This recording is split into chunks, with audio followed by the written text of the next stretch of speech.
నమస్కారం ఫ్రెండ్స్. హైదరాబాద్ గురించి ఇప్పుడు చాలా రూమర్స్ ఫ్లోట్ అవుతూ ఉన్నాయి. తెలంగాణ అండ్ ఆంధ్రప్రదేశ్లో త్వరలో రాజకీయ పరిస్థితులు మారబోతున్నాయి. ఆంధ్రప్రదేశ్లో పవన్ కళ్యాణ్ లో వచ్చే చేంజెస్, పవన్ కళ్యాణ్ తెస్తున్న చేంజెస్, ఆంధ్రప్రదేశ్ పాలిటిక్స్ లో ఏమో జరగబోతుంది అని మీకు బాగా అడ్వాన్స్లోనే మీకు హెచ్చరిస్తూ వస్తున్నాను. మీరు ఇప్పుడు సోషల్ మీడియాలో, టీవీ ఛానల్స్లో లాస్ట్ 2 days మీరు పవన్ కళ్యాణ్లో వచ్చిన చేంజెస్ గురించి డిస్కషన్స్ చూస్తూ ఉన్నారు. ఈ ఇన్ఫర్మేషన్ మీకు నేను 1 month నుంచి పవన్ కళ్యాణ్లో వచ్చే చేంజెస్, పవన్ కళ్యాణ్ వల్ల వచ్చే చేంజెస్, దాని ప్రభావం టీడీపీపై, బీజేపీ వ్యూహమేమి అని మీకు పలు దఫాల్లో గత 1.5 month నుంచి మీకు హెచ్చరిస్తూ ఉన్నాను. ఎస్పెషలీ నేను ఆంధ్ర పాలిటిక్స్ మాట్లాడేటప్పుడు పవన్ కళ్యాణ్ అండ్ జనసేన పార్టీ గురించి క్లియర్ కట్ ఇన్ఫర్మేషన్ ఉంది కాబట్టి మీతో ఖచ్చితంగా నేను షేర్ చేసుకున్నాను. అది మీరు 2-3 days నుంచి ఇప్పుడు ఆ టాపిక్ ట్రెండింగ్లో ఉంది. నేను ఇది 1 month బ్యాక్ నుంచి మీకు చెప్తున్నా, చేంజెస్ వస్తున్నాయి, మీరు ఆంధ్రప్రదేశ్లో చేంజెస్ చూస్తారు. నేను ఆంధ్రప్రదేశ్ గురించి లాస్ట్ 1 monthలో కొన్ని వీడియోస్ వేసాను. ఆ వీడియోస్లో డేటా సెంటర్స్ గురించి క్లియర్గా వార్నింగ్ ఇచ్చాను. రాబోయే రోజుల్లో వైజాగ్ని డేటా సెంటర్ హబ్ చేస్తే ఆంధ్రప్రదేశ్ ఆ భారాన్ని తట్టుకోలేక అసలు ఒక అటానమస్ పవర్ సెంటర్స్గా మారిపోతాయి. ఈ గూగుల్ కానివ్వండి, ఇప్పుడు రాబోతున్న రిలయన్స్ కానివ్వండి, లేదా మెటా డేటా సెంటర్ కానివ్వండి, లేదా టీసీఎస్ లేదా సాఫ్ట్వేర్ వాళ్ళ డేటా సెంటర్స్ కానివ్వండి, ఒక పెరుగుతున్న రాష్ట్రం డేటా సెంటర్స్ని ఇన్వైట్ చేయటం మూర్ఖత్వం. ఏ కంట్రీ కూడా డేటా సెంటర్స్ని మెయింటైన్ చేసే రిస్క్ తీసుకోదు. Data centres will only eat up resources and nothing more. ఇంత స్పష్టంగా ఎవరు చెప్పారు? నేను మళ్ళీ చెప్పాను. రాబోయే రోజుల్లో డేటా సెంటర్స్ వల్ల ఆంధ్రప్రదేశ్ అభివృద్ధి అవుతుందా లేదా భారంగా మారుతుందా మీరే కళ్ళారా చూడొచ్చు. నేను మళ్ళీ వార్నింగ్ ఇస్తున్నా, వైజాగ్ని డేటా సెంటర్ హబ్ చేయకండి. అన్ని డేటా సెంటర్స్ తెచ్చి వైజాగ్లో పెట్టకండి, లేదా సాఫ్ట్వేర్ కూడా వైజాగ్లో కాన్సన్ట్రేట్ చేయకండి. 3 సార్లు చెప్పిన అంటే వీళ్లకు మూడినట్టు అని అర్థం. అది వాడు ఎంత ఎక్స్పర్ట్ అయినా నాకు పర్వాలేదు. నా దగ్గర ఉన్న ఇన్ఫర్మేషన్ ఖచ్చితంగా మీ అందరితో షేర్ చేసుకునేది నా ధర్మం, నేను నెరవేర్చుకుంటాను. దాంట్లో వెనకడుగు వేయాలి. మీరు ఇప్పుడు చూస్తున్న పరిణామాలు మీరు చూడవచ్చు. వైజాగ్ అనేది సైలెంట్గా ఎలా వ్యాపిస్తుందో. వైజాగ్ అనే క్వశ్చన్ ఆంధ్రప్రదేశ్ని అంటే పతనం అంచుల నుంచి గుంజుకొచ్చే ఏకైక మంత్రం వైజాగ్. ఈ ప్రశ్న వేస్తూ ఉండండి, ఆంధ్రప్రదేశ్ ఆటోమేటిక్గా ఇంపార్టెన్స్ ఏర్పడి టోటల్ ఆంధ్రప్రదేశ్ డెవలప్ అయ్యే ఛాన్స్ ఉంది. ఒకటే question, why Vizag, why only Vizag? ఈ క్వశ్చన్స్ మీరు వేయండి. మన ఛానల్ చాలా చిన్నది, కానీ మనం వేసే ప్రశ్నలు చాలా క్రిటికల్, కీలకం. ఈ జర్నలిస్ట్ బడపలు ఏం చేస్తుండ్రో నాకు అర్థం కాదు, కానీ ఒక రాష్ట్రం తప్పటడుగు వేస్తుంటే దాన్ని ఆపడం మన ధర్మం. అది తెలంగాణ అయినా ఆంధ్రప్రదేశ్ అయినా. తిరిగి మనం హైదరాబాద్కి వద్దాం. హైదరాబాద్ గురించి అయితే మనం ఖచ్చితమైన సమాచారం ఇచ్చేస్తాం. హాంకాంగ్లో జరిగిన హైరైజ్ ప్రమాదం మనకు ఏమి కొత్త కాదు మన ఛానల్ సబ్స్క్రైబర్స్కి. ఎందుకంటే నేను హైరైజెస్లో ఈ అగ్ని ప్రమాదాల గురించి పూసగుచ్చినట్టు అందరినీ హెచ్చరించాను. చాలామంది రక్షింపబడ్డారు.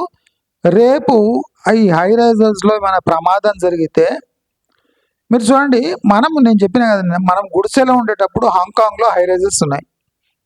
అంటే నాకు గుర్తుకుంది, బ్రూస్ లీ పిక్చర్లు చూసేటప్పుడే, అంటే 4th 5th క్లాస్లో నేను పిక్చర్ చూసేటప్పుడే అక్కడ పెద్ద పెద్ద హైరైజెస్ ఉన్నాయి.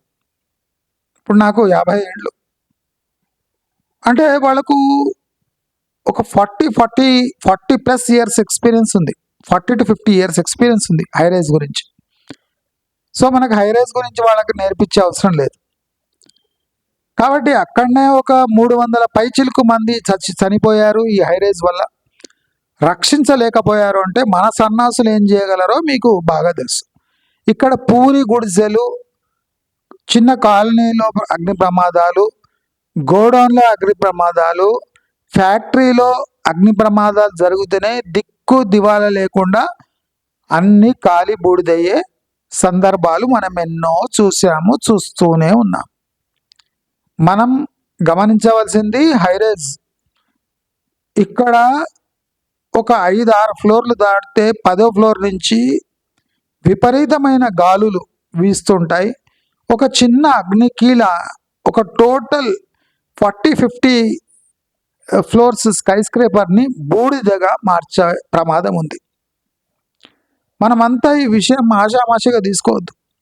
When you are investing 1.5 crores plus to 3 to 5 crores per flat, you are bound to calculate risks in the fashion we have mentioned in our channel. So దాంట్లో రెండో విషయం లేనే లేదు. నేనేం చెప్తా అది అయ్యే అవుతుంది. నేను శపిస్తున్నాను. తప్పకుండా దీనంత కాకపోయినా దీనంత ప్రమాదాలు అయితే జరుగుతాయి.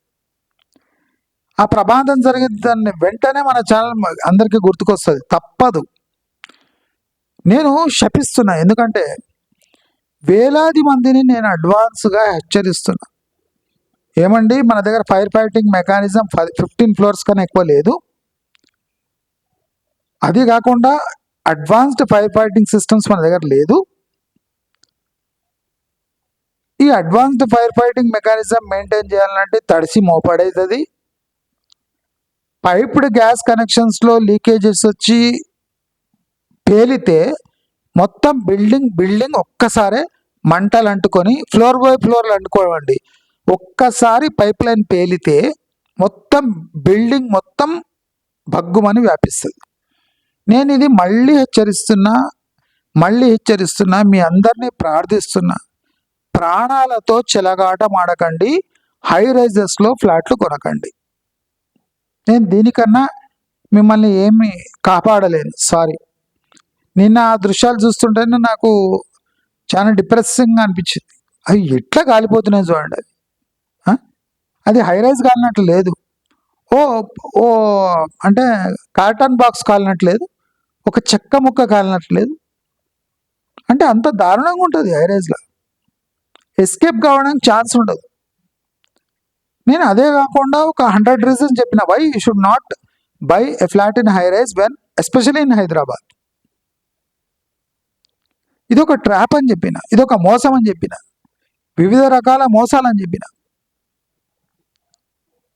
అదే కాకుండా ఇప్పుడు మన హైదరాబాద్ గురించి వస్తున్న రూమర్స్ గురించి డిస్కస్ చేసుకుందాం. హైదరాబాద్ యూనియన్ టెరిటరీ కావచ్చా? ఒక క్వశ్చన్.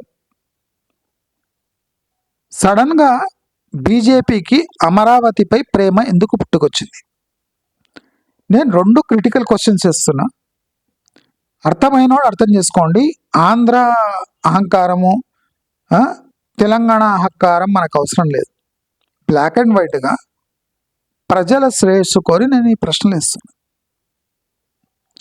మనం హైదరాబాద్ డిస్కషన్కి వస్తే హైదరాబాద్ యూనియన్ టెరిటరీ కాబోతుందా అని బీజేపీ వాళ్ళు కావాలని ఈ ప్రశ్నను సంధిస్తూ ఉన్నారు. నా ప్రశ్న ఏమంటే, ఈ టైంలో ఎందుకు సంధిస్తూ ఉన్నారు? బీజేపీ తెలంగాణలో యాక్టివ్గా ఎందుకు లేదు?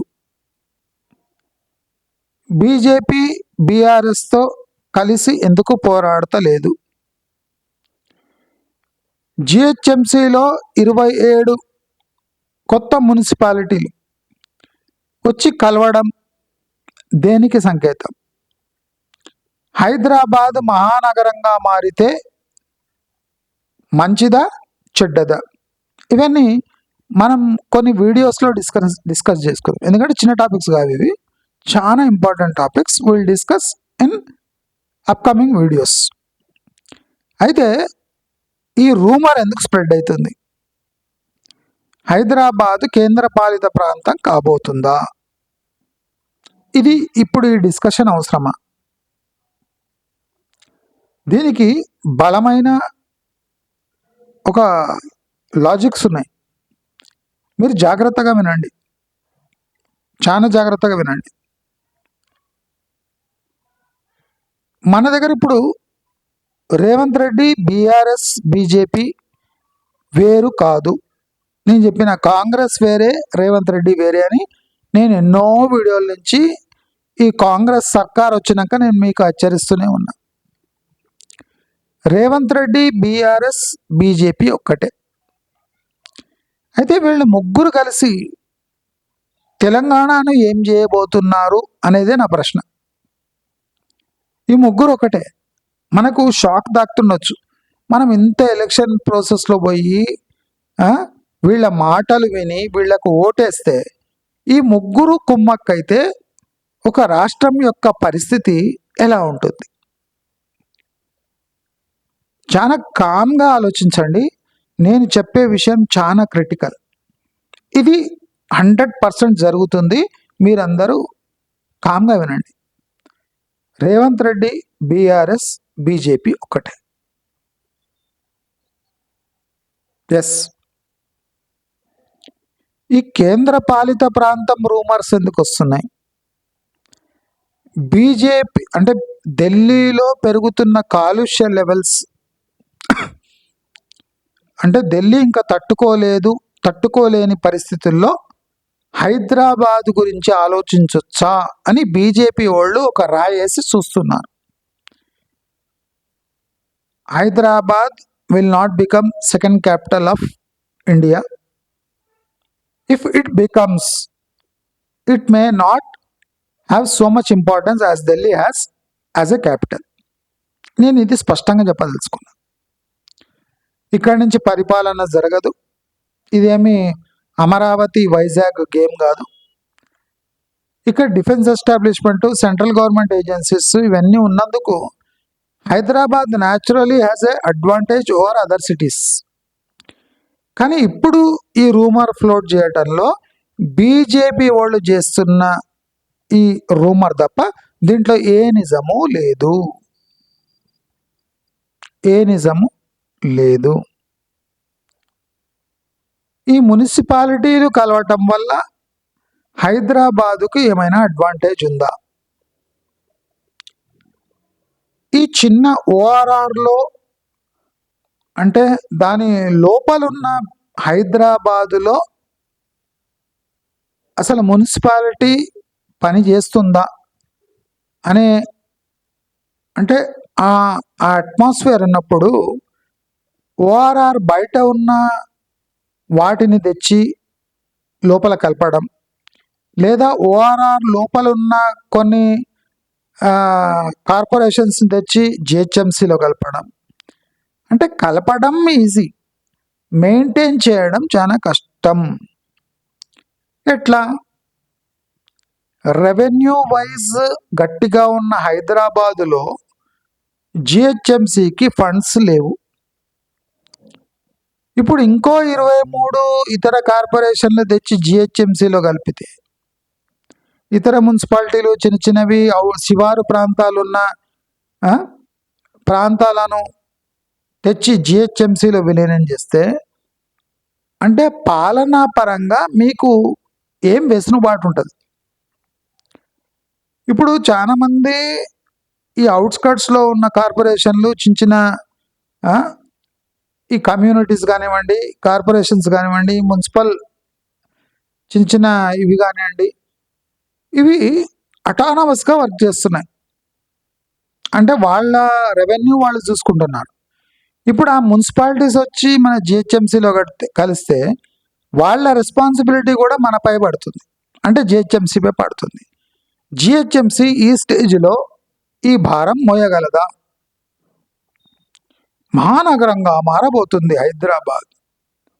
మహానగరం ఏం కాదు, ఆ శివారి మున్సిపాలిటీలు వచ్చి జిహెచ్ఎంసీలో కలిస్తే ఇది మహానగరం అట్లయితుందో నాకు అర్థం కాదు. అర్థమైందా? ఇప్పుడు మనం అట్లా కాదు, ఇప్పుడు నాగర్ కర్నూలు కూడా కలిపేయచ్చు, యాదాద్రి జిల్లాను కూడా కలిపేయచ్చు.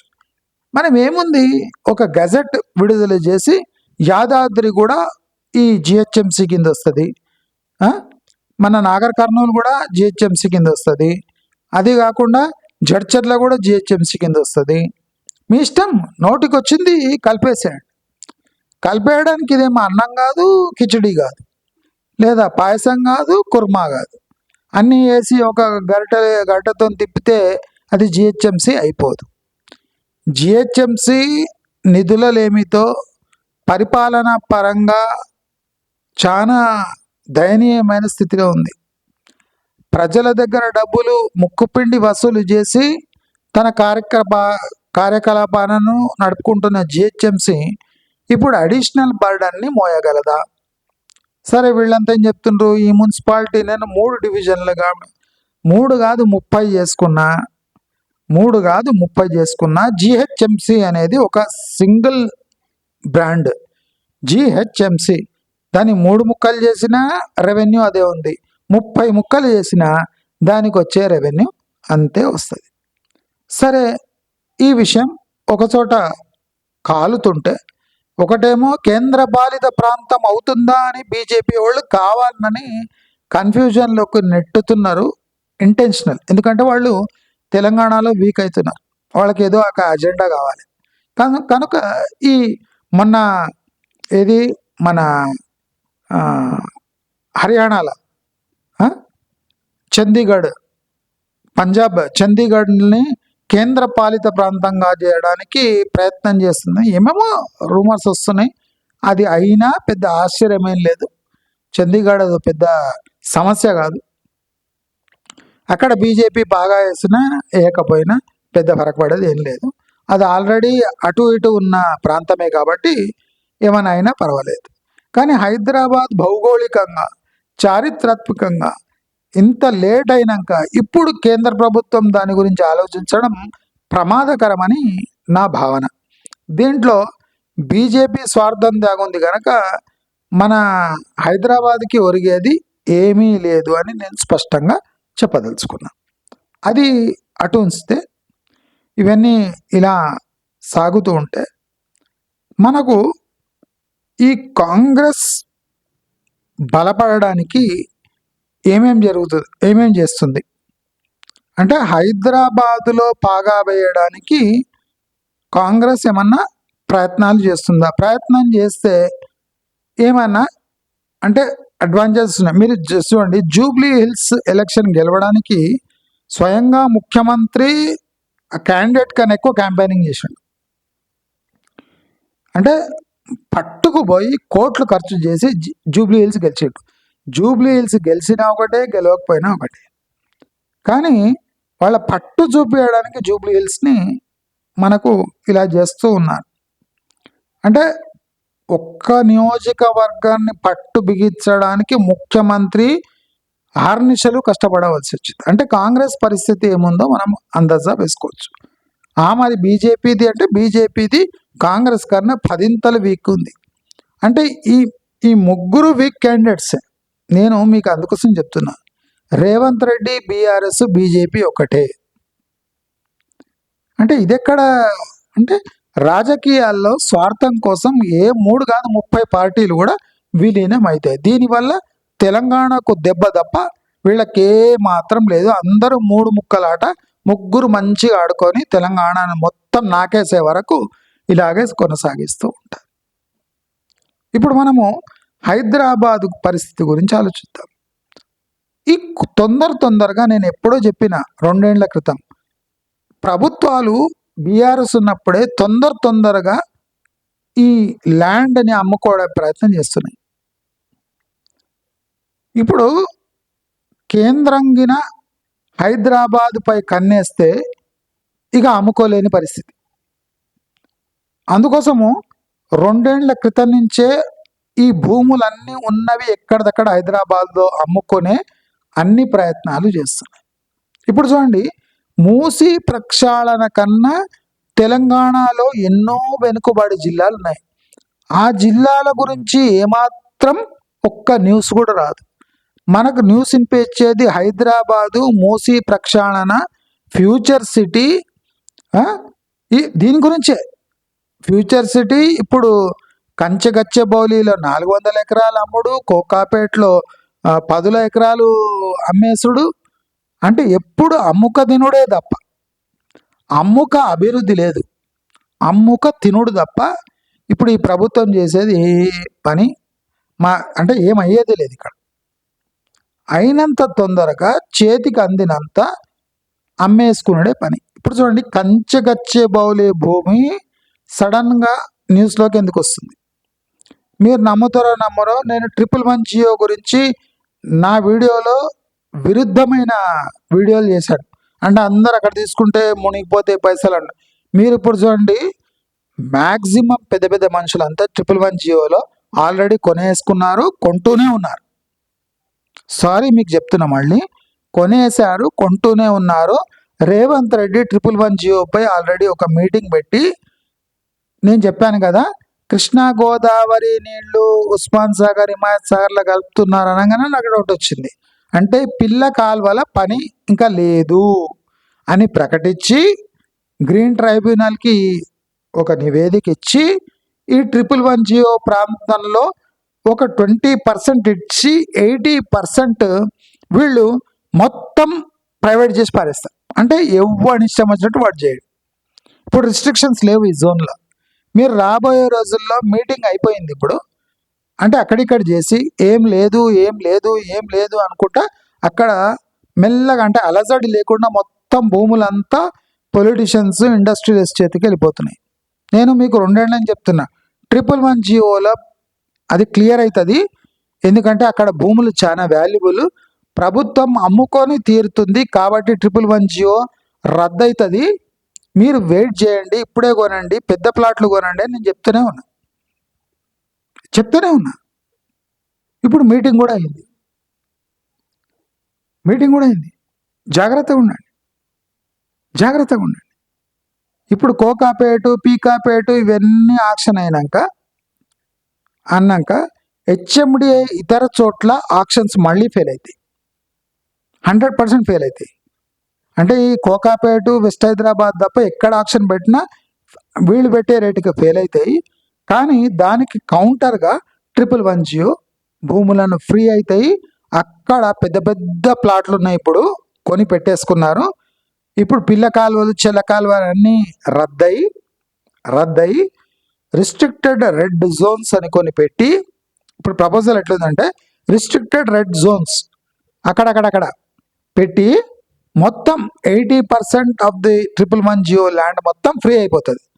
నేను మళ్ళీ చెప్తున్నా, దీనివల్ల రియల్ ఎస్టేట్ రేట్స్ మొత్తం పడిపోతాయి, వెస్ట్ హైదరాబాద్ పడిపోతుంది. అందుకోసం మీరు గమనించండి, ఠకా అంటే 111 జియో రాకముందు కోకాపేటలో మొత్తం మొత్తం ఆక్షన్ చేసి పారేస్తారు. ఇప్పుడు కంచగచ్చిబౌలిలో 400 ఎకరాలు మొత్తం అమ్మినాకనే 111 జియో గురించి మీకు న్యూస్ రాకపోతే మన ఛానల్ పేరు అదే కాదు, నా పేరు అది కాదు. నేను ఆషామాషి సమాచారం మీకు ఇవ్వను, హై క్లాస్ సమాచారం ఇస్తా, హై క్లాస్ సమాచారం ఇస్తా. ఇది అవుతుందా లేదా మీరు చూస్తూ ఉండండి. మళ్ళీ మీకు వార్నింగ్ ఇస్తున్నా, ఫ్యూచర్ సిటీ అయ్యేది కాదు, పోయేది కాదు. కాంగ్రెస్ ప్రభుత్వం జరిగిందంటే ఫ్యూచర్ సిటీకి 25 ఇయర్స్ టైం ఉంది. కాంగ్రెస్ ప్రభుత్వం ఉన్నా 15 ఏళ్ళు ఉంటుంది టైం.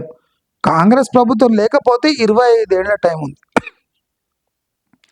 మీకు రీజనబుల్ డిస్కౌంట్లో వస్తే ఫ్యూచర్ సిటీ గురించి పోండి, లేకపోతే నేను చెప్తున్నా కదా, ఫ్యూచర్ సిటీ ఫామ్ కాక ముందు 111 జియో రిలీజ్ అవుతుంది. ల్యాండ్స్ చాలా జాగ్రత్తగా ఉండండి, నేను చెప్పిందే అవుతుంది.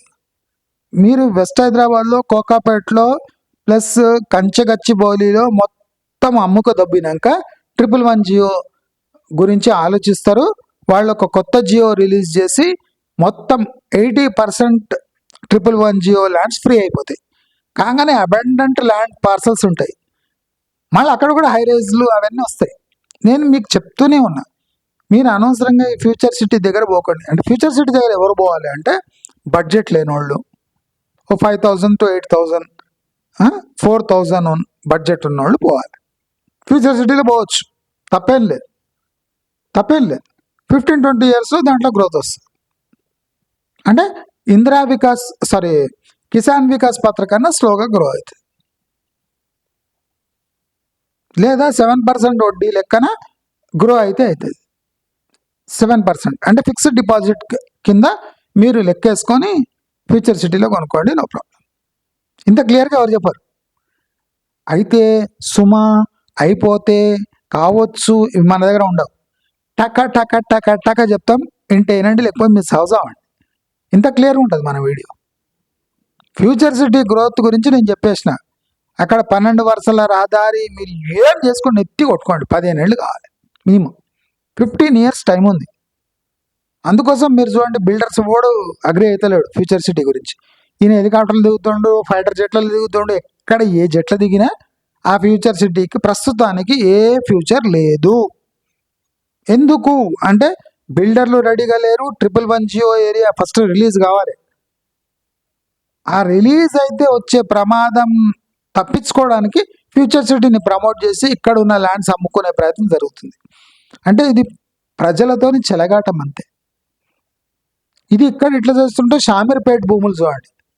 ఇప్పుడు ఆ ఎలివేటెడ్ కారిడార్ షామీర్పేటలో ఒక 5 to 10% ప్రైస్ ఎస్కలేషన్ తప్ప ఆ ఏరియాకు డిమాండ్ ఉండదు.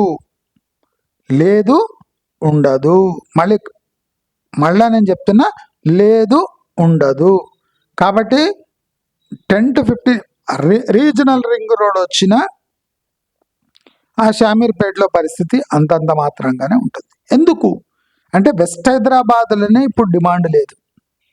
షామీర్పేటలో మనం ఎక్స్పెక్ట్ చేయడం మనం ఓవర్ ఎస్టిమేషన్ అది.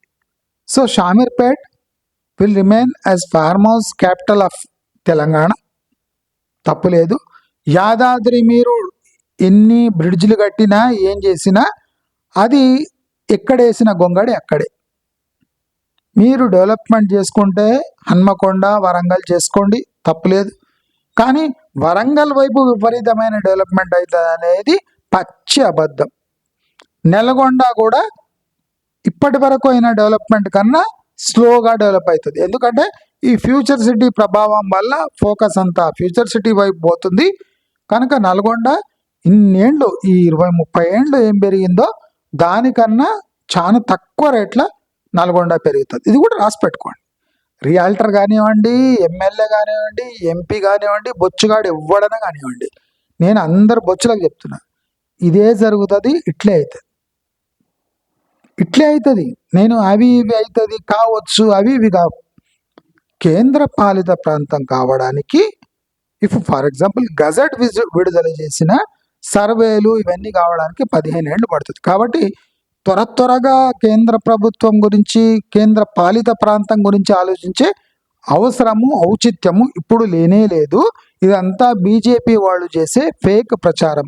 అంటే ప్రజలను కన్ఫ్యూజ్ చేసి రాబోయే జిహెచ్ఎంసీ ఎలక్షన్స్, పంచాయత్ ఎలక్షన్స్లో వాళ్ళు చక్రం తిప్పాలంటే ఇదంతా మా జోన్ కాబోతుంది అని ప్రచారం చేయడానికి చేస్తున్న కుట్ర తప్ప దీంట్లో ఇప్పటికెప్పుడు వచ్చిన నష్టం ఏమీ లేదు, ప్రమాదం ఏమీ లేదు అని మీ అందరికీ బీజేపీ తరఫున నేను హామీ ఇస్తున్నా.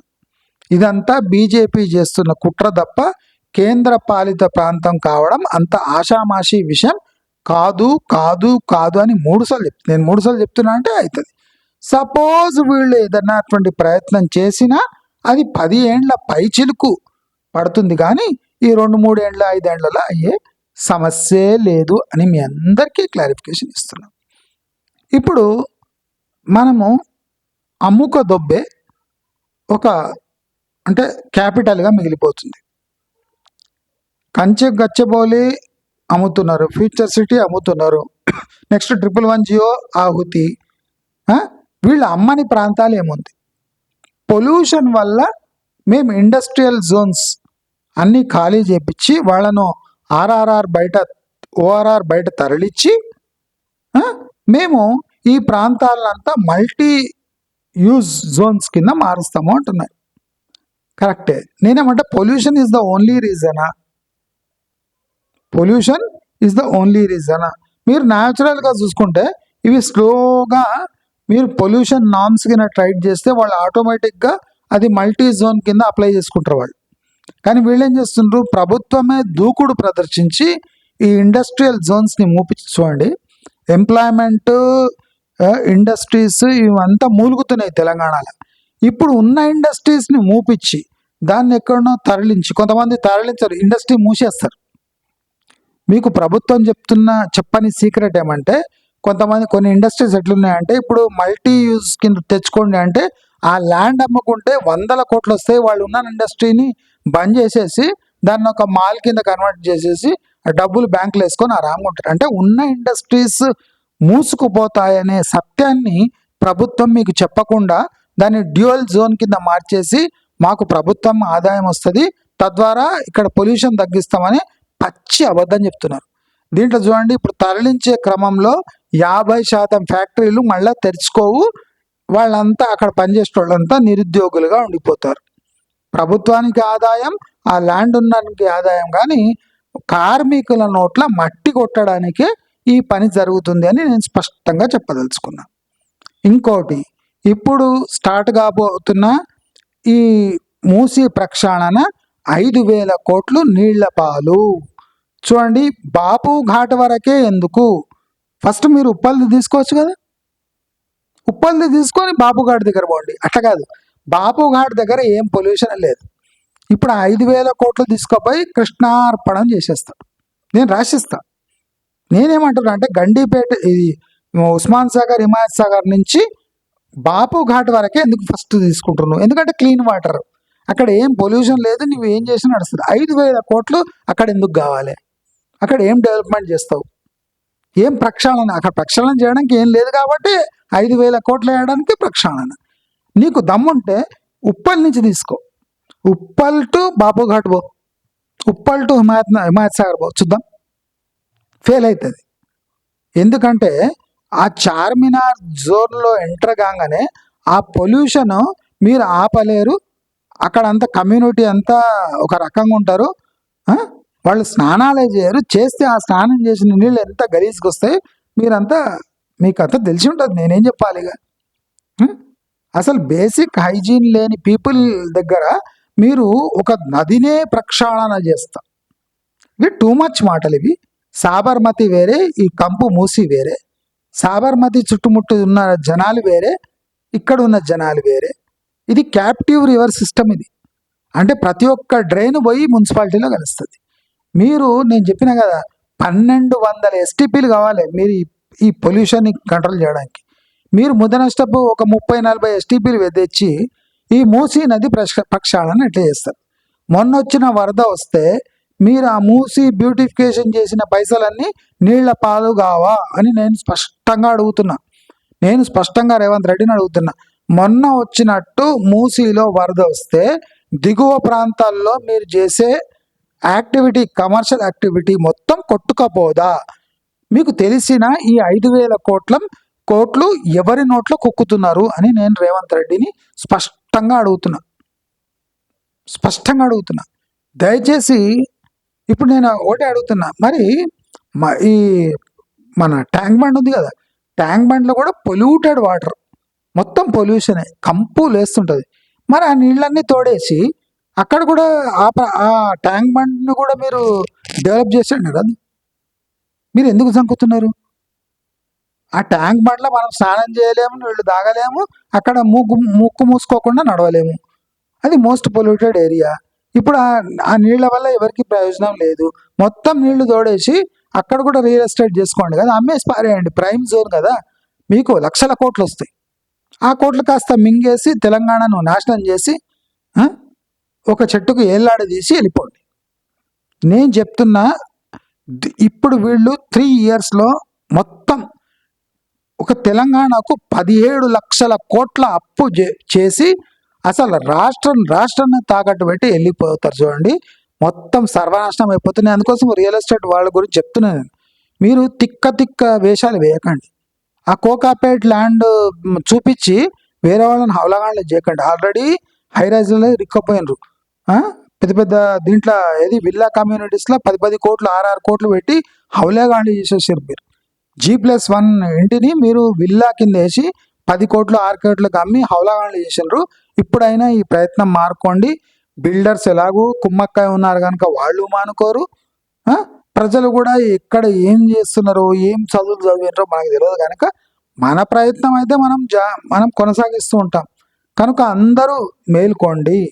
తెలంగాణకు జరిగే అన్యాయాన్ని మీ స్థాయిలో మీరు అడ్డుకోండి అని అందరినీ ప్రార్థిస్తున్నా అంటే నాకు ఎంత బాధ ఏంటది మీరు చూడవచ్చు. దయచేసి ఈ నిలువు దోపిడీ, ఇప్పుడు తెలంగాణ కాదు హైదరాబాద్ నిలువు దోపిడీ జరుగుతుంది. నెక్స్ట్ జిల్లాల దోపిడీ జరుగుతుంది. ఇప్పుడు చూడండి మీరు స్లోగా, ఈ విలీనం వల్ల అక్కడ ఆ మున్సిపాలిటీలో ఉన్న జిల్లా అంటే ఆ కేంద్రాలు, కమర్షియల్ ఏరియాస్ మొత్తం ఇప్పుడు సిటీ కంట్రోల్లో వచ్చేస్తాయి.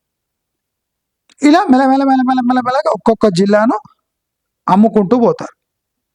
చూడండి మీరు, ఇప్పుడు ఈ కార్పొరేషన్స్ల కింద ఉన్న భూములను కూడా ఇప్పుడు యథేచ్ఛగా అమ్ముకుంటూ పోతారు. ఓఆర్ఆర్ లోపల అమ్ముతారు, ఓఆర్ఆర్ బయట అమ్ముతారు. రేపు జిల్లాలకు బాకి జిల్లాలో కూడా విచ్చలవిడిగా గవర్నమెంట్ భూములు అమ్మడం ప్రారంభం చేస్తారు. నేను 17 లక్షల కోట్ల అప్పు మిగులుతుంది కాంగ్రెస్ హయాం ముగిసే వరకు అని అందరినీ వార్నింగ్ ఇస్తూ, ఈ రియల్ ఎస్టేట్ మాయలో పడకండి. ఇప్పుడు ఎటువంటి బంపర్ ఆఫర్ వచ్చినా కళ్ళు మూసుకోండి. జస్ట్ 1-2 years అయినాక చూడండి, వాళ్ళ కంట్లో రక్త కన్నీరు కాకపోతే మన ఛానల్ పేరు అది కానే కాదు. నా హామీ. వాళ్ళ కండ్లో రక్త కన్నీరు, మీ కండ్లలో ఆనంద భాష్మాలు ఉంటాయి. మీ బ్యాంక్ అకౌంట్ కళకళలాడుతూ చల్లగా ఉంటుంది. బాగా పెరగదు కానీ ఎక్కడున్నది అక్కడ చల్లగా ఉంటుంది.